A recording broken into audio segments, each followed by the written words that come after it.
We begin our celebration in the name of the Father, and of the Son, and of the Holy Spirit. Amen. The grace of our Lord Jesus Christ and the love of God and the communion of the Holy Spirit be with you all. And with your spirit. Good morning po sa inyong lahat. Good morning to Father. My dear friends, today we are celebrating the memorial of San Isidro Labrador, but today is also the Misa de Gracia of my parish, St. Joseph, the husband of Mary Parish in Malacanang, San Carlos, and along with our parishioners, we join in thanksgiving to Mama Mary for the many intercessions she has given in our lives. We also ask for the end of this pandemic, for God's protection and grace upon us and our families. We also pray for those who are in need of our prayers, especially the poor and the sick. To prepare ourselves to celebrate these sacred mysteries, let us call to mind our sins.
May Almighty God have mercy on us, forgive us our sins, and bring us to life everlasting. Amen.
Let us pray. As we are also celebrating the memorial of San Isidore, we also pray for all the farmers and for a bountiful harvest. Lord God, to whom belongs all creation and who call us to serve you by caring for the gifts that surround us, Inspire us by the power of Saint Isidore to share our food with the hungry and to work for the salvation of all the people. Through our Lord Jesus Christ, your Son, who lives and reigns with you in the unity of the Holy Spirit, one God, forever and ever. Amen. Please be seated.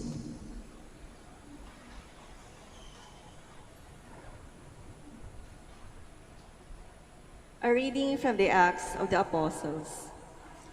After staying in Antioch some time, Paul left and traveled in orderly sequence through the Galatian country and Phrygia, bringing strength to all the disciples. A Jew named Apollos, a native of Alexandria, an eloquent speaker, arrived in Ephesus.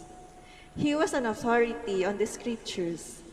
He had been instructed in the way of the Lord, and with ardent spirit spoke and taught accurately about Jesus. Although he knew only the baptism of John, he began to speak boldly in the synagogue. But when Priscilla and Aquila heard him, they took him aside and explained to him the way of God more accurately. And when he wanted to cross to Achaia, the brothers encouraged him and wrote to the disciples there to welcome him. After his arrival, he gave great assistance to those who had come to believe through grace. He vigorously refuted the Jews in public, establishing from the scriptures that the Christ is Jesus. The word of the Lord. Thanks be to God.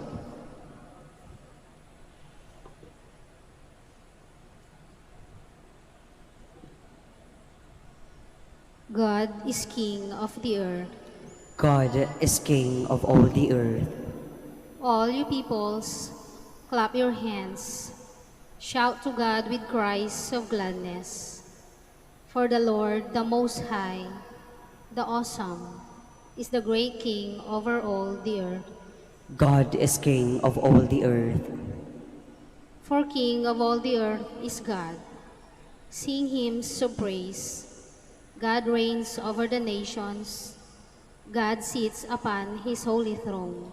God is King of all the earth. The princes of the peoples are gathered together with the people of the God of Abraham. For gods are the guardians of the earth. He is supreme. God is King of all the earth.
The Lord be with you. And with your spirit.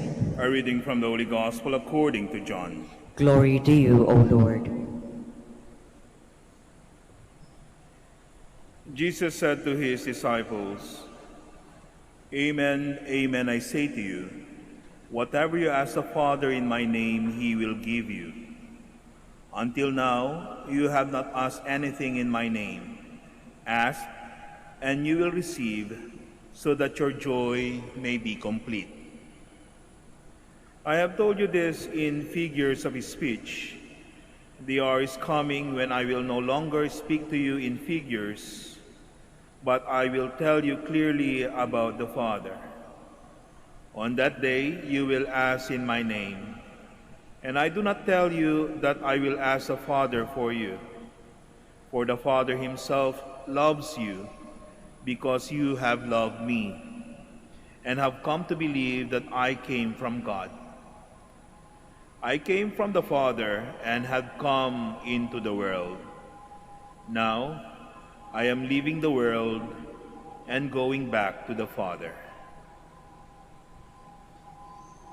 The Gospel of the Lord. Praise to you, Lord Jesus Christ. Please be seated. Good morning po sa inyong lahat.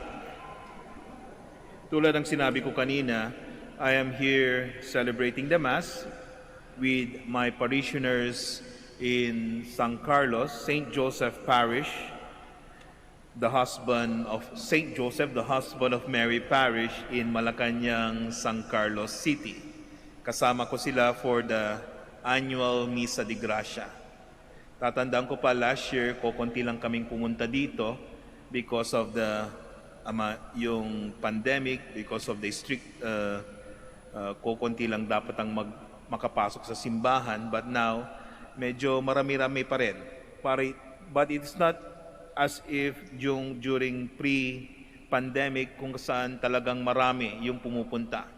Because Misa de Gracia is something that is already inculcated in our consciousness na once a year, the parishes of Pangasinan would go to Manaoag to give thanks.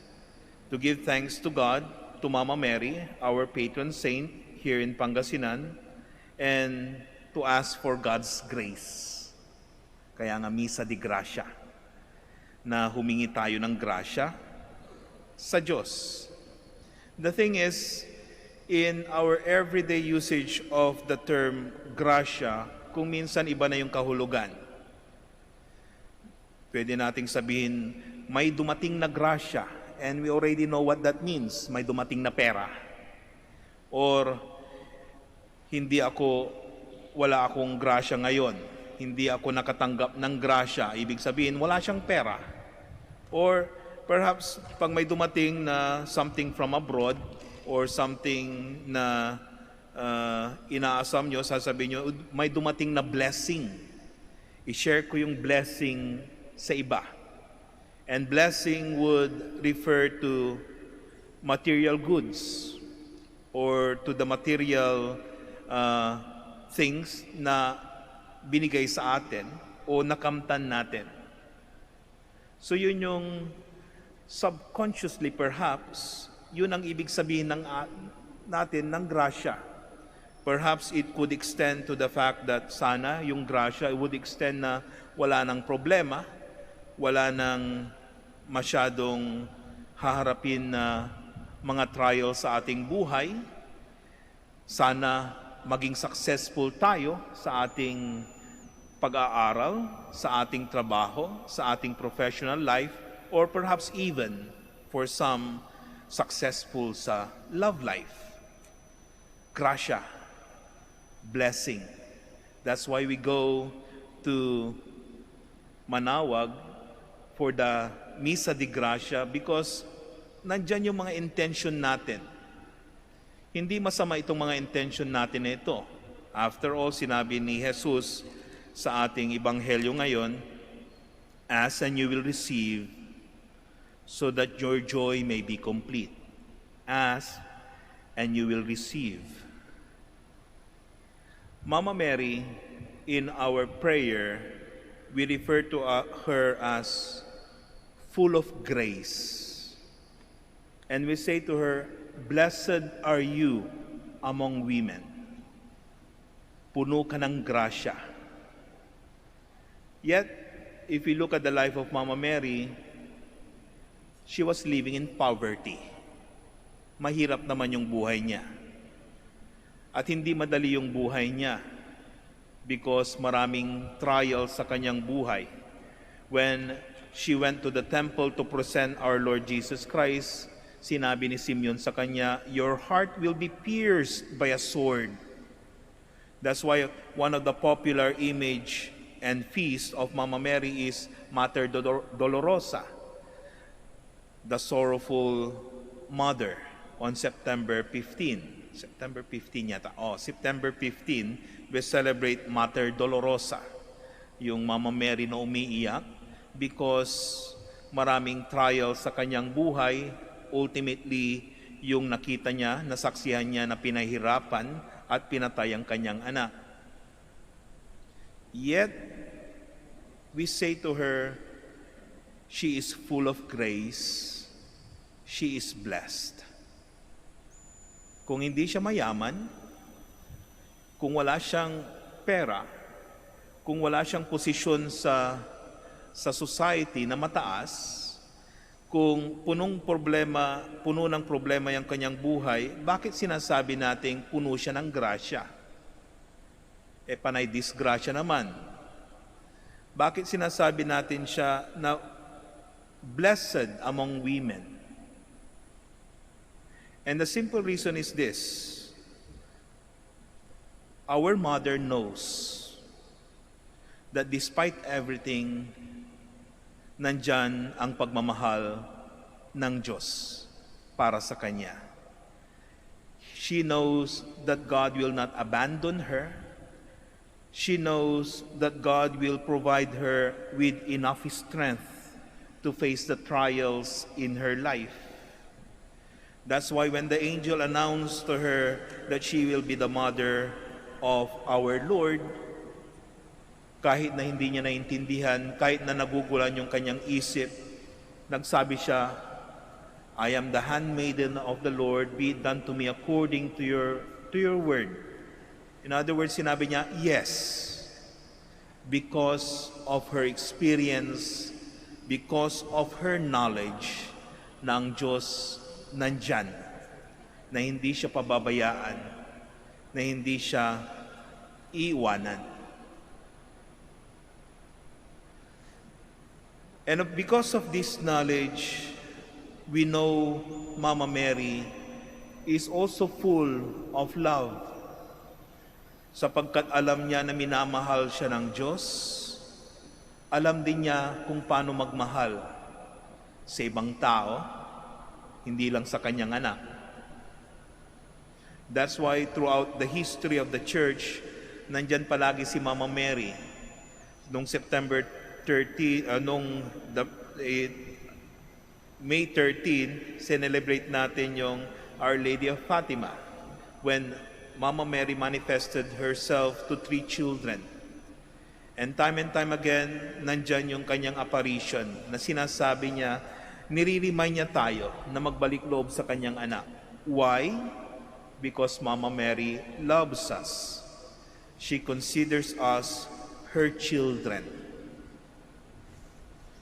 And because of this love of Mama Mary, alam niya kung paano sumunod sa plano ng Diyos sa kanyang buhay. She does not question, even if it is hard, kahit na mahirap yung parang pinapagawa ng Diyos sa kanya, even though parang sobra na, hindi siya nagko-complain, puno pa rin siya ng pagmamahal, nandun pa rin yung kaalaman niya na mahal siya ng Diyos, and so she obeys, and she follows the will of God. And because of this, Mary is full of grace, and she is blessed. My dear friends, as children of God, we are also blessed. We are also full of grace. But the grace does not simply come from material wealth or material possessions or success in our professional and personal life. Hindi. Nung sinabi ng ating Panginoon na ask and you will receive, may karugtong yon, so that your joy may be complete. And definitely, material wealth does not make our joy complete. Pag narating natin yung pinakamataas na posisyon sa bansa, even though we are very powerful politically or financially, definitely it will not make our joy complete. Even though napangasawa mo yung pinakaasam mong jowa, it will not make your life or joy complete. Only one thing can make our joy complete, and that is God, ang ating Panginoon, ang ating Diyos. That's why ito sana ang hingin natin.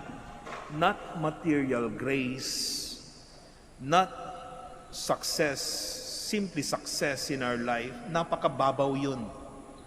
Dapat sulitin na natin yung hingin natin. Hingin natin ang presensya ng Diyos in order for our life, for our joy to be complete. My dear friends, Mama Mary is blessed because nandun sa kanya ang Panginoon. That's why sabi ni Elizabeth sa kanya, "Blessed are you among women, and blessed is the fruit of your womb, Jesus," because nasa kanya ang ating Panginoon. Yes, perhaps sa ating buhay may mga mararanasan natin na problema. May mga mararanasan tayong mga trials na alam natin parang hindi natin makakaya. This pandemic is giving us headaches, not only headaches, pero fear.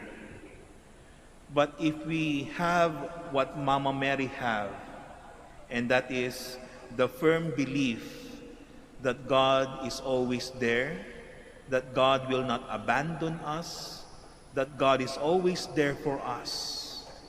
If we have this firm belief that God loves us, which in turn we manifest to other people, if we have this belief that because God loves us, we obey Him, then, like Mama Mary, we are also blessed.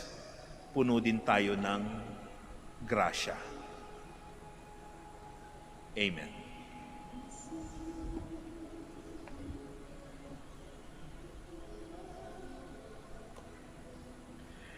We all stand.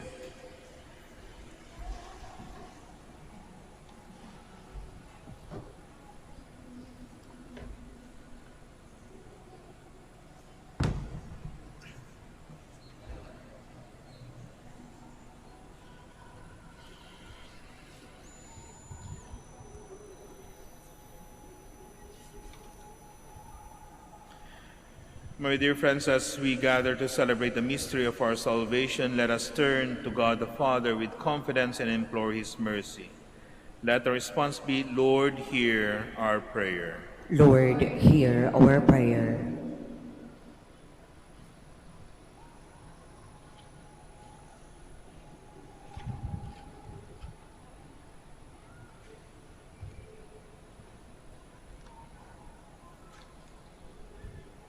That the Holy Father may keep the Church in the faith of Peter. Let us pray to the Lord. Lord, hear our prayer. That Christians may follow the footsteps of Christ by accepting their daily crosses in imitation of His suffering. Let us pray to the Lord. Lord, hear our prayer. That those who find their crosses heavy and burdensome may find strength and consolation in Jesus. Let us pray to the Lord. Lord, hear our prayer. That the sick may see in their illness a splinter of the cross of Christ. Let us pray to the Lord. Lord, hear our prayer. That those who have gone before us in faith may see the Redeemer who suffered for them. Let us pray to the Lord. Lord, hear our prayer. Let us also pray for our own personal intentions. Keep your family, we pray, O Lord, in your constant care, so that under your protection and through the intercession of Our Lady of Manaoag, they may be free from all troubles, and by the good work show dedication to your name, through Christ our Lord. Amen.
Pray, my dear friends, that my sacrifice and yours may become acceptable to God, Almighty Father. May the Lord accept the sacrifice at your hands for the praise and glory of his name, for our good and the good of all his holy church. As we honor the memory of the mother of your Son, Our Lady of Manaoag, we pray, O Lord, that the oblation of this sacrifice may, by your grace, make of us an eternal offering to you, through Christ our Lord. Amen. The Lord be with you. And with your spirit, Lift up your hearts. we lift them up to the Lord. Let us give thanks to the Lord our God. It is right and just.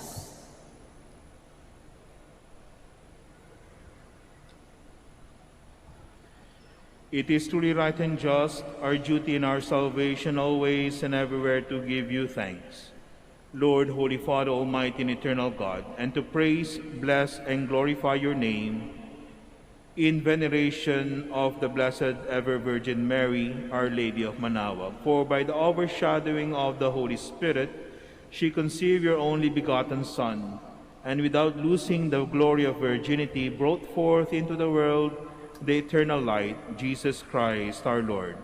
Through him the angels praise your majesty, dominions adore, and powers tremble before you. Heaven and the virtues of heaven and the blessed seraphim worship together with exaltation. May our voices, we pray, join with theirs in humble praise as we acclaim.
are indeed holy, O Lord, the fount of all holiness.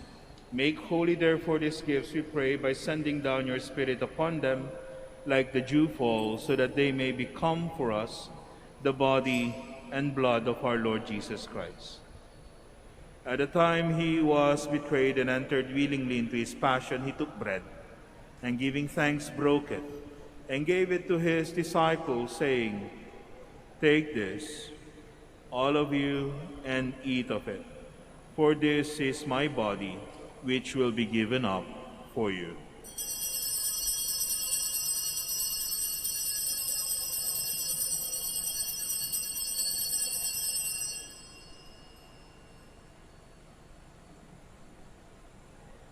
In a similar way, when supper was ended, he took the chalice, and once more giving thanks, he gave it to his disciples, saying, "Take this, all of you, and drink from it, for this is the chalice of my blood, the blood of the new and eternal covenant, which will be poured out for you and for many for the forgiveness of sins.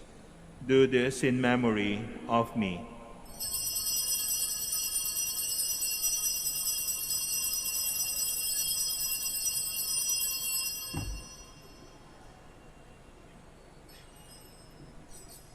The mystery of faith.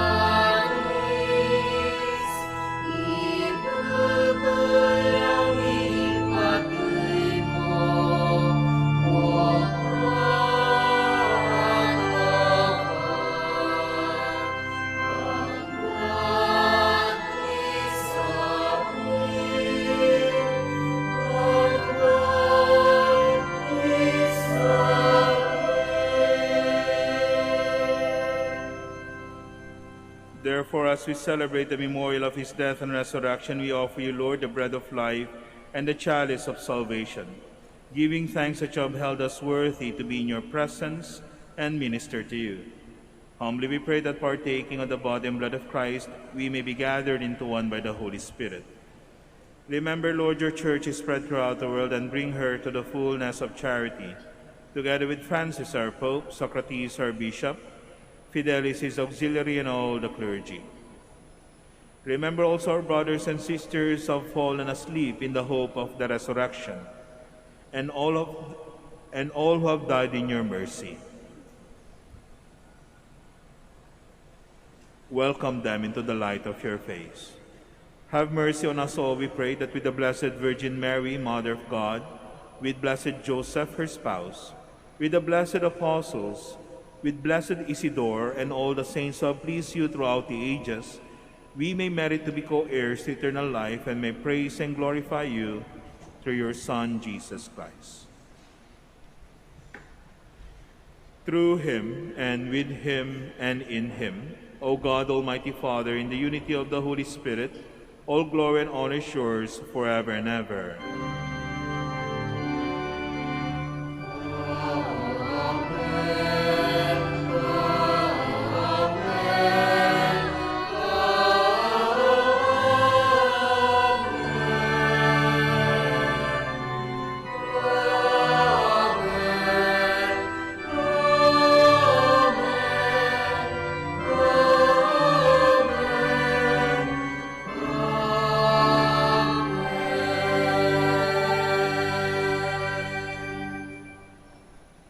As one family, with God as our loving Father, we offer together the prayer Christ himself taught us.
Deliver us, Lord, we pray, from every evil. Graciously grant peace in our days, that by the help of your mercy we may be always free from sin and safe from all distress, as we await the blessed hope and the coming of our Savior, Jesus Christ.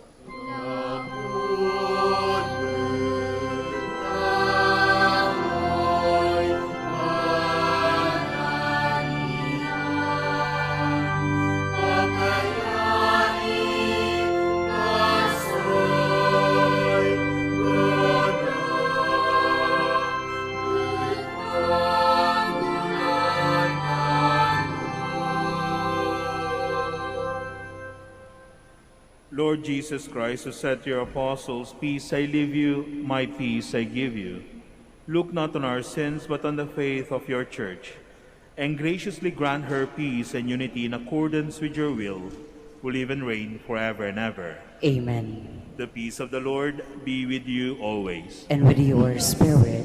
We offer to one another the sign of peace.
My dear friends, behold Jesus Christ, the Lamb of God who takes away the sins of the world.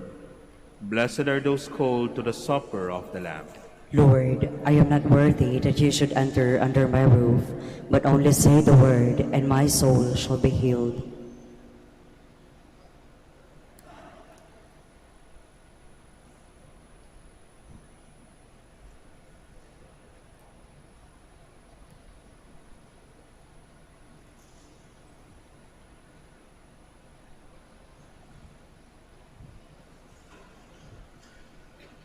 The body of Christ. Amen.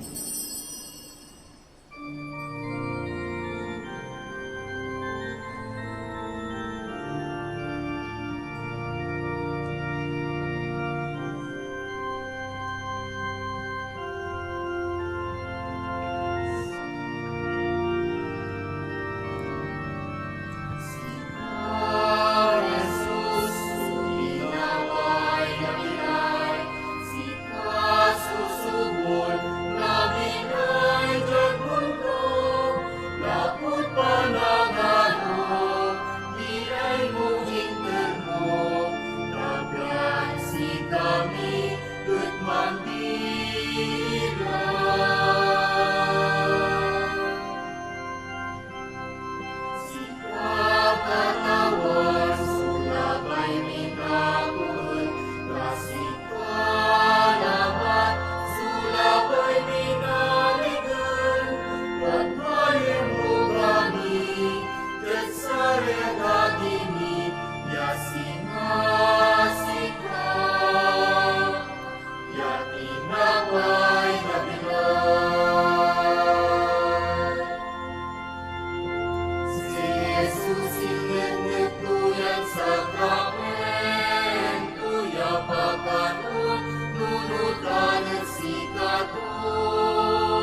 We all kneel.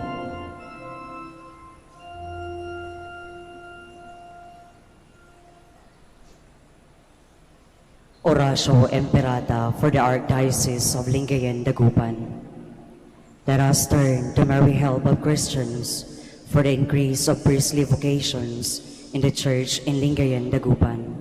Let us answer together, grant through your prayers many vocations to the priesthood.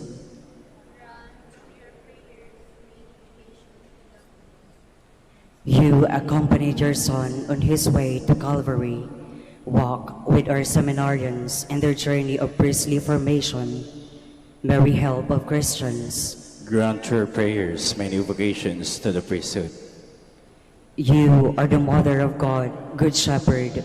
Inspire our youth to follow the voice of your Son and courageously answer his call to be shepherds. Mary, help of Christians. Grant your prayers many vocations to the priesthood.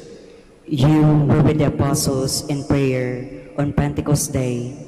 Stay with us in prayer so that the fire of the Spirit may descend on our young men seeking their vocation in life. Mary, help of Christians. Grant your prayers many vocations to the priesthood. Your Son entrusted to you the beloved disciple at the foot of the cross. Take into your immaculate heart our young men who are reluctant to answer the call to be priest. Mary, help of Christians. Grant your prayers many vocations to the priesthood. Let us pray.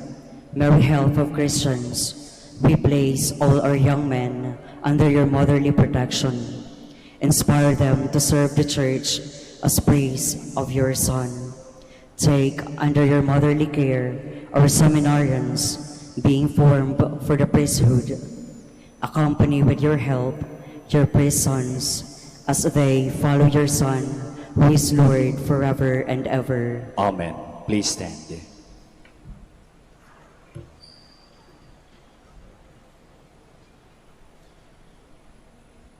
Let us pray.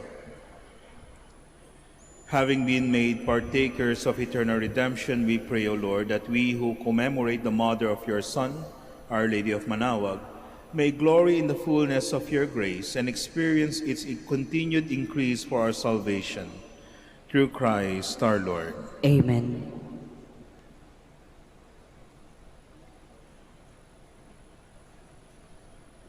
We shall now have the prayer for the blessing of the sick and the prayer for the blessing of rosaries and other religious articles. God, our Almighty Father, by your blessing you give us strength and support in our frailty. Turn with kindness toward our sick brothers and sisters, free them from all illness, and restore them to good health. Through the intercession of Our Lady of the Rosary of Manaoag, so that in the sure knowledge of your goodness, they will gratefully bless your holy name. We ask this through Christ our Lord. Amen. We shall now also have the prayer for the blessing of rosaries and other religious articles. In memory of the mysteries of the life, death, and resurrection of our Lord Jesus Christ, and to the honor and glory of the Blessed Virgin Mary, Mother of Christ, Mother of the Church, Our Lady of the Rosary of Manaoag, may these rosaries, image, candles, oil, and other religious articles be blessed and made holy in the name of the Father, and of the Son, and of the Holy Spirit. Amen. The Lord be with you. And with your spirit. And may Almighty God bless you all, the Father, the Son, and the Holy Spirit. Amen. Our celebration has ended. Go in peace to love and to serve the Lord. Thanks be to God. Good morning po sa inyong lahat.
baba lang po tayo. Sa baba lang po.